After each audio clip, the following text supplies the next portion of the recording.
सुरेशजींकडे सारेगमप हिंदी जिंकल्यावर गेले I think. हां, हं, हिंदी. मराठीमध्ये असताना हं, ते तिथे परीक्षक म्हणून हो. आले होते. तेव्हा हं, मी त्यांना म्हटलं, की मला गाणं शिकायचं आहे. पण त्याच्यानंतर हो, सारेगमप हिंदी पण लगेच आलं. मग ते जमत नव्हतं. मग हिंदीच्या फिनालेला पण ते आले होते गेस्ट म्हणून. मग मी तिकडे त्यांना भेटले आणि देन ते दुसऱ्याच दिवशी म्हटले, की "ये तू उद्यापासून." मग तिकडे मग जिंकल्यानंतर सुरू केलं होतं. पण असं समोरून मी सुरेशजींना पण हिंमत नाही केली विचारायची, की मला असं तुम्ही कुठेतरी कोणाकडे तरी गाण्याला संधी द्यायला सांगा किंवा माझी तेवढी हिंमतच नव्हती. मला सुरेशजींसमोर मी खूप घाबरायचे. हो? हो, हे अजूनही घाबरते मी. अजूनही. ॲज अ स्टुडंट मी अजूनही घाबरते त्यांच्या पुढे काय बोलायला. सो तेवढी कधी हिंमत नाही झाली त्यांना विचारायची, की मला असं हवंय किंवा ते आले, की बस सुरेश आले, बसले, गायले, गेले. हुश! असं एक आत्तापर्यंत एक आदरयुक्त भीती राहिली आहे त्यांना घेऊन. हं, हं, हं, हं, हं. पण मग तुझ्या आयुष्यामध्ये अशी लोकं, ज्यांनी तुला इन्स्पिरेशन दिलं कळत-नकळत. हं, हं. त्यांच्या बोलण्यातनं म्हण किंवा कामातनं म्हण किंवा अशी कोणती लोकं जी आवर्जून तुला असं इथे त्यांचा उल्लेख करावासं वाटतं, की मला यांची मदत झाली या जर्नीमध्ये? मी जे घडले ना, मी सांगते, की मी जे आत्तापर्यंत उभी राहिले किंवा मी जे घडले, ते कळत-नकळत दिलेल्या सपोर्टमुळेच मी इथपर्यंत उभी राहिले. की जेव्हा माझ्या सपोर्टला कोणीच नव्हतं, तेव्हा असंच कोणीतरी अ, हिंदी सारेगमपला गेले मी. तेव्हा कुठेतरी टीममधल्या एक एक कोणीतरी सगळ्या हिंदीतल्या 100-150 लोकांच्या टीममध्ये एक कोणीतरी मराठी माणूस आहे. त्याला असं वाटतं, की अरे पोरगी गरीब आहे, हिला हं. सपोर्ट केला पाहिजे. मग तो मला हळूच येऊन सांगतो, "तू चांगलं करतेस, तू जा." तुला मग तो हळूच कोणीतरी अजून 2-4 मराठी माणसं असतील हं, तिकडे. हं. कसं असतं बघ मराठी माणसामध्ये हा पण गुण किती छान आहे, बरोबर. की तिथे त्यांनी 4 माणसांना सांगितलं, की ह्या पोरीला सपोर्ट करा, ही मुलगी चांगली आहे, गोड हं, गाते. सो ह्या अशा सगळ्या ब्लेसिंगमधनंच मी घडत गेले. हं. त्या टीममध्ये, हिंदीतल्या टीममध्ये सगळ्या बाकीच्या लोकांनी पण मला खूप सपोर्ट केला. हिंदीची सगळी टीम त्यावेळेला माझ्या पाठीशी होती, कारण माझं बाळ 15 दिवसाचं होतं. हं. त्याच्यामुळे सगळ्या लोकांनी एवढं असं 15 दिवसाचं सिझेरियन असलेली मुलगी, 20-22 वर्षाची मुलगी, सगळं सोडून इथे येऊन अशी छान सगळं मागे लपवून चेहऱ्याच्या आड, डोळ्यामध्ये छान तिच्या हसू असतं आणि चेहऱ्यावर हसू असतं आणि गाते. ही गोष्ट कोणाला तरी आवडली असणार हं. आणि कुठून तरी खूप त्याचे मला ब्लेसिंग्स मिळत गेले. सगळ्या लोकांनी मला खूप चांगलं सपोर्ट केला त्या पिरियडमध्ये. सो तिथून मग जिंकत गेले, जिंकत गेले आणि मग हळू कामही शिकत गेले. लोकांना समजत गेले. बरोबर. आणि जसं-जसं लोकांच्या मध्ये बोलत गेले, लोकांशी संवाद साधत गेले, तेव्हा तेव्हा खूप काही गोष्टी शिकले मी. ह्या लोकांच्या लोकसंवादातनंच शिकले, की लोकांमध्ये जेवढं राहाल तुम्ही, तेवढं तुम्हाला खूप काही शिकता येतं. म्हणजे जरुरी नाही तुम्ही एक तर इथे इथे सगळे कसं खूप वेल एज्युकेटेड आणि हे सगळ्या गोष्टी आहेत. बरोबर. एकदम आमच्यासारख्या वऱ्हाडातनं आलेल्या माणसाला इथे एक तर उभं राहणं, उभं राहून पाय लटपटत असताना स्वतःची कला सादर करणं, ते हं. ते कला सादर करून सगळ्यांची वाहवा मिळवणं, हे एक खूप मोठं चॅलेंज असतं. ते मी करू शकले बिकॉज इथला माणूस किंवा महाराष्ट्रातला सगळा मराठी माणूस असो किंवा ज्यांना माझं गाणं आवडतं, हं, ती हं. सगळी संगीतावर प्रेम करणारी माणसं माझ्या पाठीशी उभी राहिली मला आशीर्वाद द्यायला. तेव्हाच मी करू शकले. नाहीतर सगळं करताना मी एकटीच होते ना. बरोबर. हा जो प्रवास होता, तो करताना मी एकटीच होते.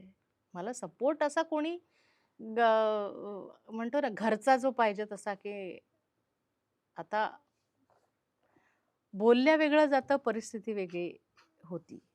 तेव्हा बोलल्या वेगळं गेलं, परिस्थिती वेगळी होती. परिस्थिती मला माहिती होती काय होती. बोलल्या वेगळं जात होतं, हं. की मला असं आहे, मला तसं आहे, मला खूप सपोर्ट आहे. मुळात असं काही नव्हतं. आता कसं आहे, की ह्या विषयावरती खरं मला बोलायची इच्छा होत नाही. पण आता विचारलंस म्हणून सांगते, की परिस्थिती वेगळी असते बाहेर आणि आपण ज्या सिच्युएशनमधून जात असतो, आपली परिस्थिती जी आपण भोगत असतो ती वेगळी असते. बरोबर. सो मला असं वाटतं की ज्या परिस्थितीतनं मी गेले, मला त्यातनं काहीही करून बाहेर यायचं होतं. जिथून मी माझ्या आयुष्याची सुरुवात केली, जेव्हापासून मला समजलं, जेव्हापासून मला गाणं समजलं, जेव्हापासून मला आयुष्य समजलं, आयुष्य तर खूप लवकर समजलं. पण कशा पद्धतीने कुठे जायचं, कसं करायचं, काय करायचं, काहीही कुठेही लवलेश नव्हता माहितीचा. असं असताना जसं-जसं, ज्या पद्धतीने मला चांगलं करता आलं, ज्या पद्धतीने मला स्वीकारता आलं, ज्या पद्धतीने मला माझं जिथे-जिथे बेस्ट देता येईल, तिथे-तिथे मी बेस्ट नेहमी देण्याचा प्रयत्न केलाय.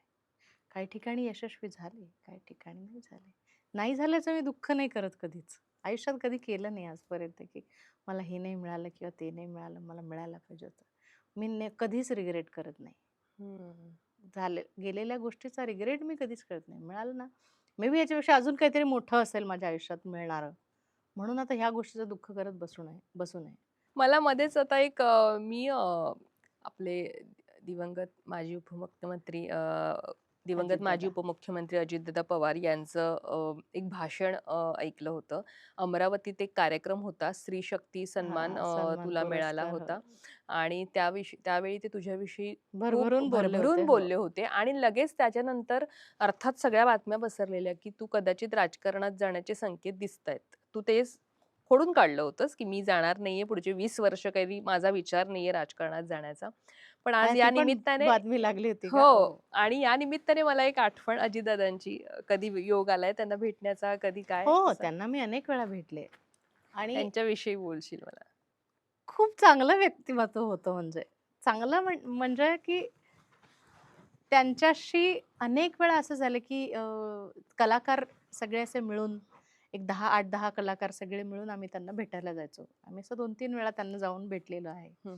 मग सहज गप्पा मारता-मारता अनेक त्यांच्या त्या कोपरखळ्या मारायचे किंवा हम्म. बोलता-बोलता असे त्या म म्हणतो ना, की असं एक मला काय राजकारणातलं फार कळत नाही. मी काय आणि राजकारणात मी जाईन असंही मला माहिती नाही अजून तरी, की उद्याचं काय आहे मला माहिती नाही. आपण उद्याचा कसा दिवस उजाडेल हे आपल्याला माहीत नसतं.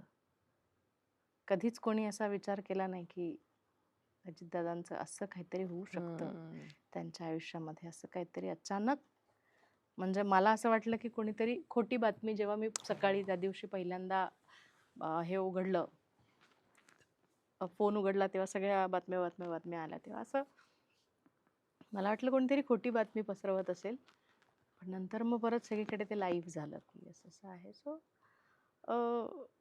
खूप ते काय म्हणतो ना, मला असं माझ्या आयुष्यातले असे 2-3च प्रसंग आहेत, जे मी त्यांना भेटले, जे खूप छान होते. मला त्यांच्याशी बोलावं असं वाटतं. असे संवाद साधावा हम्म. किंवा त्यांचं ऐकावं, तसे ते होते. म्हणजे खूप जेव्हा त्यांना आम्ही भेटायचो, हम्म. कुठलेही असं पॉलिटिकली करेक्ट उत्तर ते त्यांच्याकडनं असं नव्हतंच होत कधी, की बाबा हम्म. हे असं तसं नाही. जे मनात आहे ते असं फाड बोलणार आणि किंवा अ, कुठलाही असा पडदा न ठेवता असं ते स्पष्ट बोलायचे आणि बोलायचे. मजेशीर व्यक्तिमत्व होतं ते. राजकारणात खूप मोठा त्यांचा एक लॉस झाला असं मला वाटतं, की राजकारणामध्ये एक हवे असणारं व्यक्तिमत्व होतं ते. चांगले सुस्वभावी होते. दुसरं की गेल्या अनेक वर्षांमध्ये कल्चरली जास्त कोणी ॲक्टिव्हेट असेल तर ते दादा होते. हम्म. मग त्या संबंध महाराष्ट्रामध्ये सगळ्या कलाकारांचे त्यांच्या सांस्कृतिक सेलतर्फे इतके कार्यक्रम व्हायचे सगळीकडे, की ती एक आठवण राहून गेली आहे, की नुकसान खूप मोठं महाराष्ट्राचं झालंय त्या अच्छा. निमित्ताने. हम्म.